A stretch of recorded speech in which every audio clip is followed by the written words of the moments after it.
Good morning. So today we're going to be doing this Pikachu. This Pikachu is in super rough condition. I actually came across him while I was helping renovate a house. And you may have saw this at the end of one of my vlogs a while ago. I believe this was in the vlog. I believe I showed this. But anyways, we came across this and the house was an absolute wreck. But I was actually able to find quite a few different little cool knickknacks and instruments inside of it. So this is one of them. And as you see, they've got holes in it, and I don't know if these are burn marks or what the deal is. But safe to say, this guy is in really rough condition. But surprisingly, the LEDs work great, the sound works great, buttons work great. Just needs a lot of loving. So, first thing we're going to do is we're going to pop this out. We're going to find the circuit board, figure out what exactly we need to do here, and then we're going to try to clean it up as we have the circuit boards out of it.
So I usually want it cut into the outside of the instrument like this, but this is actually totally separate from this board. So this board feeds up into this pocket right here.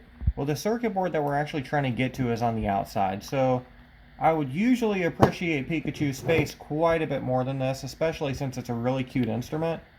I wouldn't go about cutting it because the plan is not to make this a horror doll. In fact, quite the opposite. I just really want this to kind of look nice and also be a bent instrument. So typically I wouldn't go about doing this, but as you've seen, we don't really have too many options. So I went ahead and tried to cut through by the seams. That way we can sew it up and it'll look almost as natural as humanly possible. But this is the circuit board we were trying to get to here. And this is a fairly old instrument. You can definitely tell by the way this thing is all set up. And I'm not quite sure where the entry point on this thing actually is. But it looks like at some point the ears actually moved on a motor. I haven't seen the ears make any movement, so perhaps that's no longer a thing. But we're going to see if we can restore that. Most likely we're not going to be able to, just because I haven't seen it move. I don't really know what it's supposed to do. But we'll see. We'll mess around with the board and see what we can do here. And if not, we'll still end up with a circuit bent Pikachu. So I'm taking these bolts out right here because I really don't know where to start on this. I don't know how to break inside of the circuit board. And if you don't know where to start, a good bet is just to start somewhere. And that may get you where you want to be, or at least you can get a good idea of what you're doing. So we're going to try to take this out. Okay, so it looks like that actually is going to get us where we need to be. But looks like we need to break this board away quite a bit more.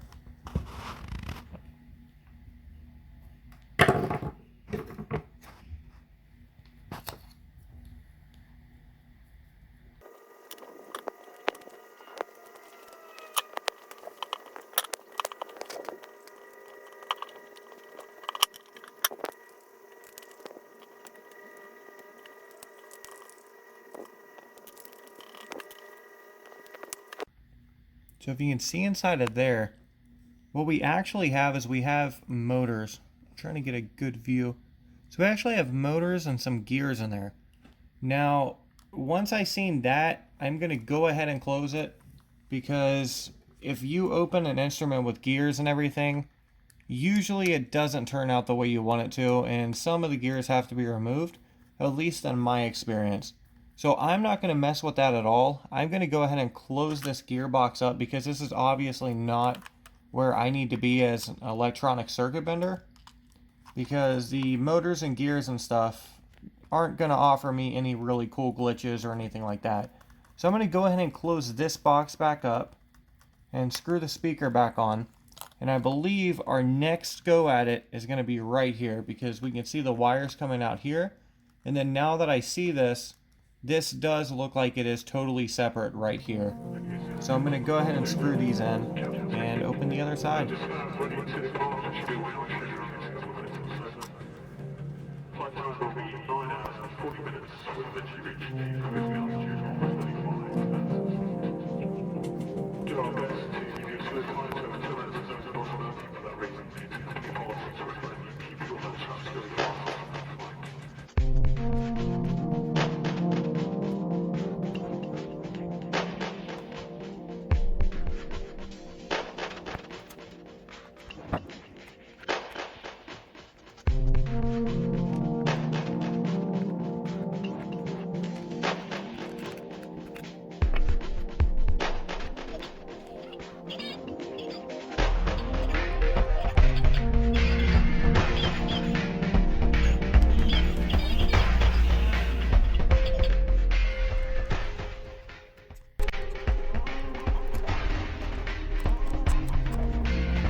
So what's really cool is we have the speed control all set up, and as you see, it's working really well. And then it actually has a really cool effect that if you take it, if I can get lucky here, I can actually make this do a random glitch out. You heard it for a second.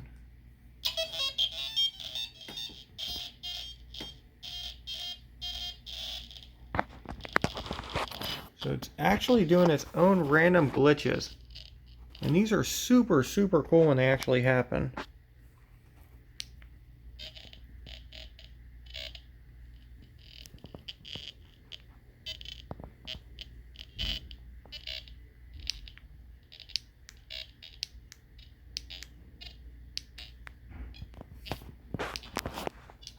Let me see if I can get it to do a different type of tone.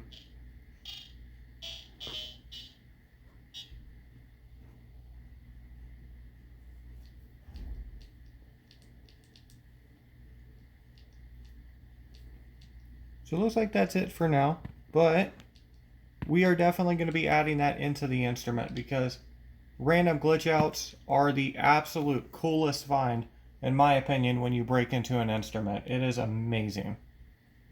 Since we're going to be switching this blue wire, and switching meaning the pot's going to go on the other two, and then the switch is going to go on this one in order to make the speed control optional, I'm going to go ahead and kind of redo the wires here.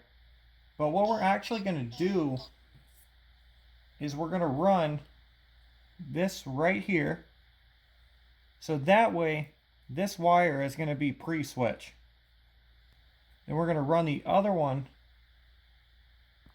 over to our high speed control, which is this blue wire over here, we're going to do the same thing. We're just going to twist that. And then how we're going to end up doing this is the switch is going to go here, pot here, switch out to here, and then the button's going to go right here. And this button's going to allow us to bypass the actual tempo tone control. And what that's going to do is it's going to allow us to actually capture this glitch that we just heard. And that's going to allow us to have an optional glitch out, which in my opinion is super cool to have and super important to have if you have an instrument like this. So let's go ahead and do that.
Words and ideas can change the world.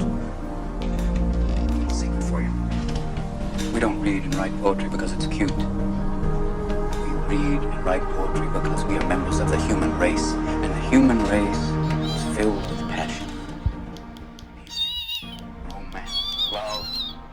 That's what we stay alive for. Life exists in identity. Powerful play goes on in you. Powerful play goes on. So you're probably wondering why I left so much slack on this. And the reason being is usually I want it, but this is a plush doll. So with the plush dolls, you have a lot of wiggle room on leaving slack inside the wires, and I actually find it best to have more slack. Of course, there's a limit to that, but what we're going to be doing is we're going to be mounting all these switches on the outside of this, and then we're going to be putting the stuffing back in. So I find it best to have a little bit of slack in here, so if the stuffing just so knocks it to the side, then it won't rip our wires out. So I find, I guess a little more slack is better for these. A little more slack, just make sure you're not filling up the entire inside with wires for obvious reasons, because you don't want to have an absolute wired mess if you do have to go inside of these. The next thing we're going to do is we're going to go ahead and add a master on and off switch, just because we do have this on here and it is going to be a little bit unstable. So we are going to add a master on and off switch. Now I can tell where the master on and off switch is because we have our box back here, and then we have our wires running up here, and this larger red and larger black wire. It's pretty obvious this is where it is. So I'm going to go ahead and take the easy route on this, and I'm going to pull this cord off of here, and then I'm going to solder another wire onto this. So we're just going to wrap the cord onto a wire, run it out to a switch, and then just solder right onto the board, because I just think that's going to be the easiest route for us here.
Words and ideas can change the world.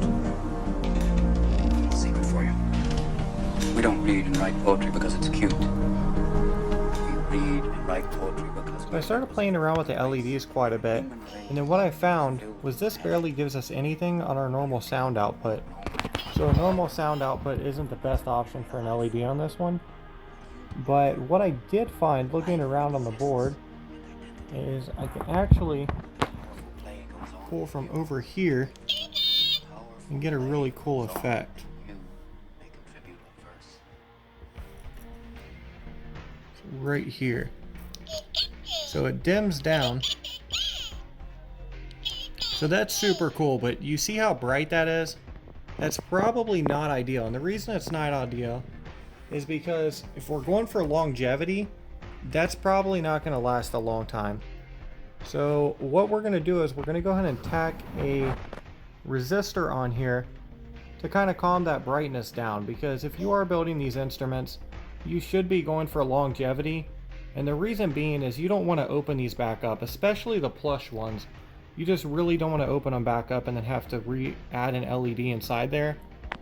And if you're me, you hot glue the LEDs in there, so it's not exactly an easy job. So what you're going to see here is we did tone down the brightness quite a bit.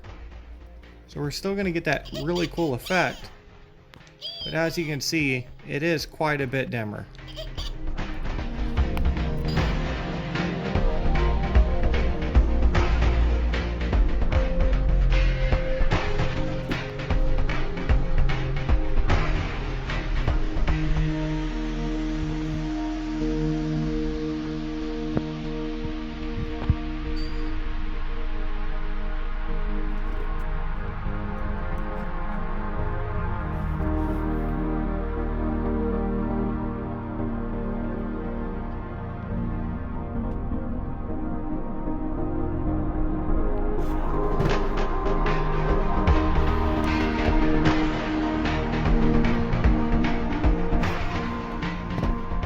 So what we are adding here is we are actually adding a cool little effect switch using a color changing LED.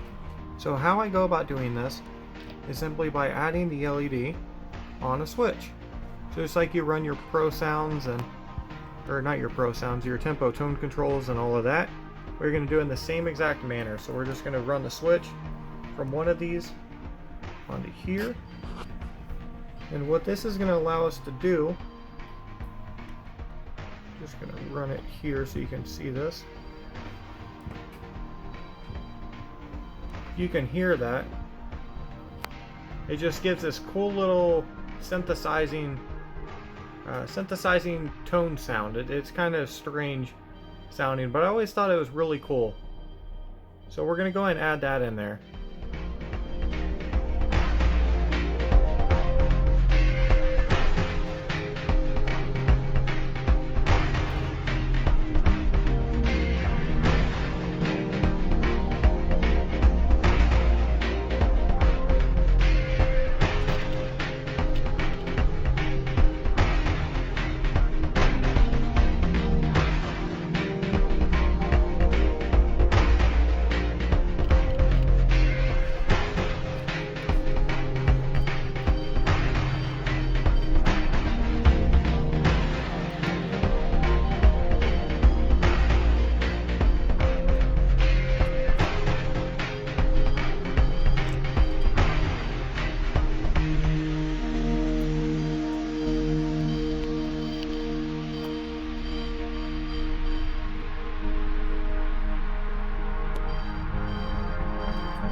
So fun fact, the reason this doesn't fit in is because we actually put this in backwards. But we're not super worried about it because I removed this top because once I was looking in here, I figured, well, we hot glued the other side, so more than likely this isn't going to fit. But this isn't going to be causing any interference. This is up in the front, and we do have all of this cushion and stuff that's going to go back here. Really all we need to protect is the motor. And now we are going to go ahead and put it back together, and I'm still trying to decide if I should be putting the buttons on the front of this guy, or if I should be putting them on the side where this damage is. But we will see.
On a couple of my projects.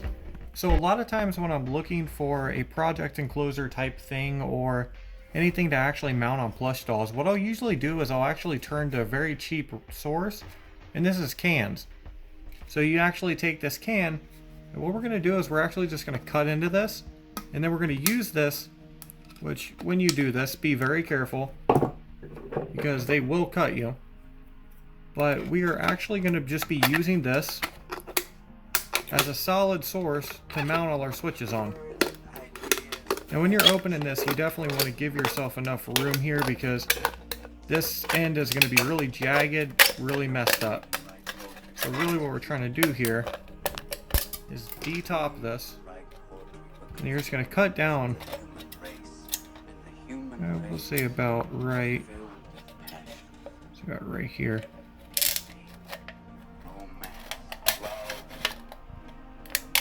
Cut this downward, and again giving ourselves enough room because this middle piece is really where we're going to be mounting the switches. These end pieces are coming off and they're just going to be jagged, so you're just going to have to cut them off.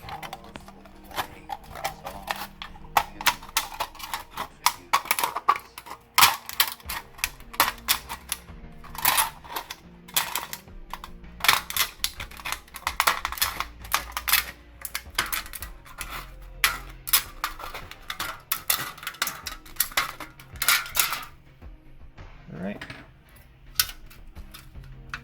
so here's the can. Now we're going to go ahead and pull this out a bit.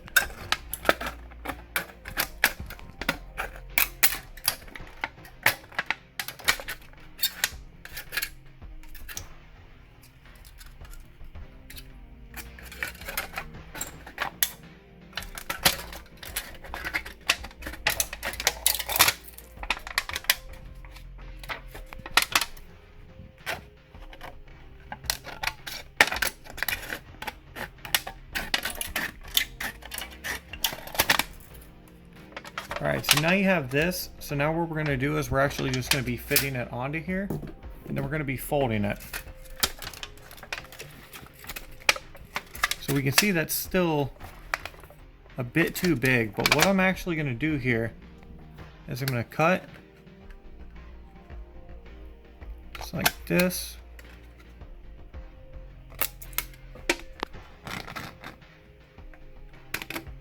that looks like it's going to be enough room for me. And just know these end cuts are where your can's going to be. So right here, over. Then go ahead and measure that. Okay, so that's perfect. All right, so let's go ahead and fold this down.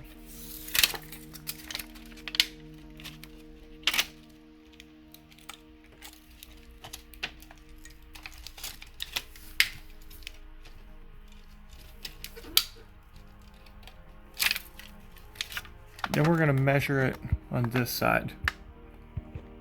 So we're going to need it about that far. So I'm going to go ahead and make a cut here.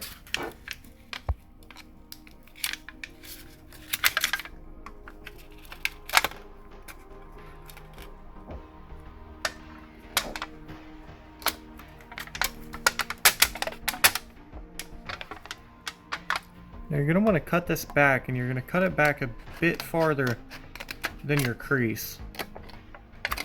And you'll see why here in a second.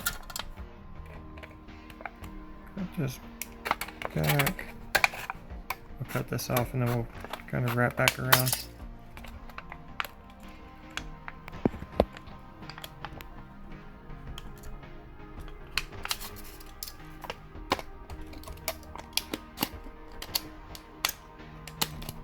Don't worry if that edge is a bit jagged. That's not going to be a make or break thing.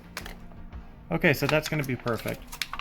So now what we're going to do is we're going to pry this back up. We're going to be pushing this can in, folding it. And you're going to want to cut this back a bit. But you could do this one the same exact way. I forgot to do this side, but you can do this one the same way. And it will be a bit easier if you fold it before you fold the other side.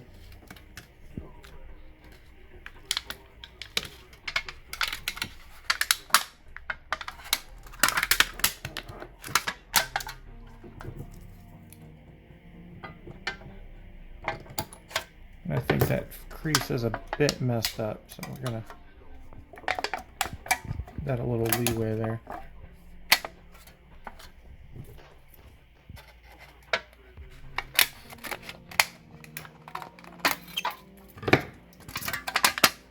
Alright, and that should be good. We're going to go and wrap this inside of here. Then final thing. Well, final thing for now. So we're going to go and cut that. That's going to allow us to tuck this in. Fold our edges. And there we go. Now we have a mounting can. So you just mount that right there. We can either sew it, hot glue it, any way we want to go about it. I believe I'm going to be sewing this one. I do want to go over an extra safety precaution you can use while doing this with a can. It does add a little sturdybility, or makes it a little more sturdy, we'll say that. And then what you're going to be doing here, so we are going to be just adding some hot glue. And when you do this, also be very, very careful, because these hot glue guns heat the cans up a lot. So this will actually get heated up. So you don't want to touch this because it will be very hot to the touch. So even this part right here, even though we didn't put hot glue, is very, very hot. So we're just going to use something else to actually push down on this and kind of space that out a bit.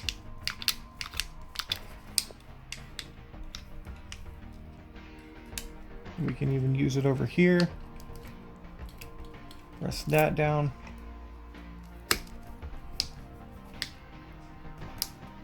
Try to flatten our can back out a bit.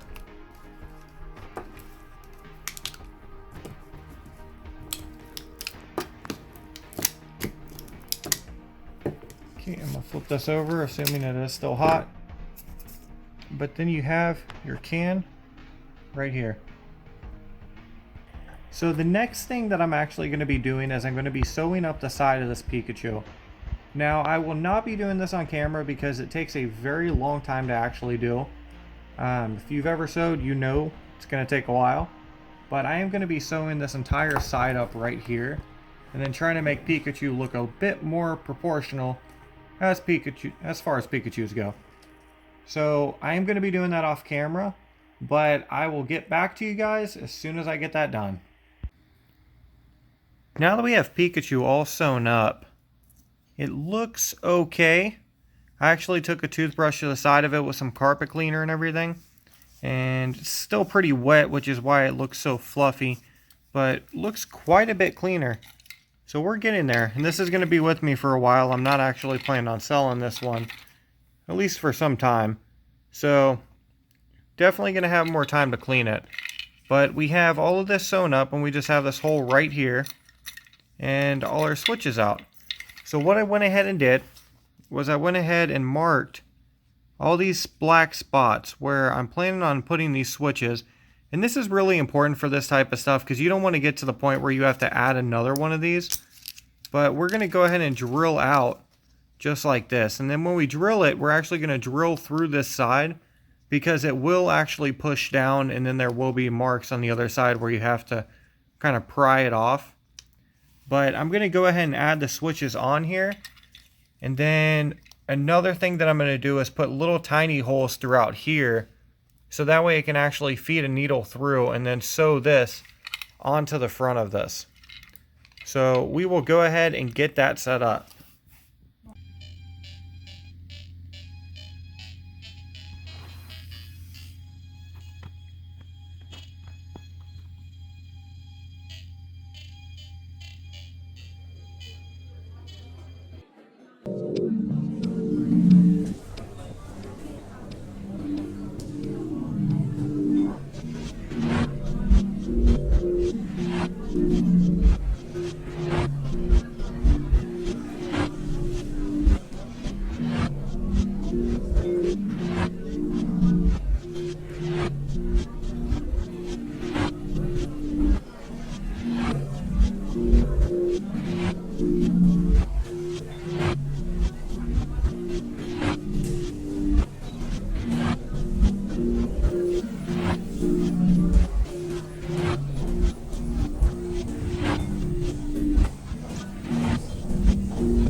About 2 hours into this absolutely gorgeous hike, and I have found this. This is Laetoporus sulphureus. This is undoubtedly chicken of the woods, and this is a beautiful specimen of it too. So we have a couple sticks and stuff that it's grown through, but that is perfectly fine. We can go ahead and cut those out, but I will be harvesting this. This is actually helping break down this log right underneath of this massive log, which on the other side here, I have some other stuff I do want to show you, but we have Laetoporus sulphureus. It's chicken of the woods. Gorgeous specimen.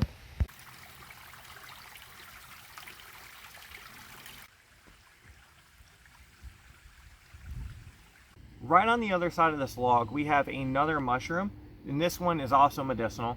This is Trametes versicolor. This is the turkey tail mushroom. And then, if I can get a piece here, you can see why they actually call this the turkey tail mushroom. So it actually looks like a turkey tail. And it's a really, really cool mushroom. It is medicinal. They do use it in quite a few different countries. I don't know the extent of what they do with it. I don't know if it's ground up, but I know this is edible. I just generally do not eat these just because once you bake these things, I imagine they become very, very hard. But there aren't really any poisonous lookalikes. There's really only the false turkey tail that I'm aware of. I know there are no poisonous lookalikes. False turkey tail is the one I see fairly often, and I believe that one is also medicinal as well, just not to the extent that Trametes versicolor is. But we are going to go ahead and keep hiking and see if we find anything else.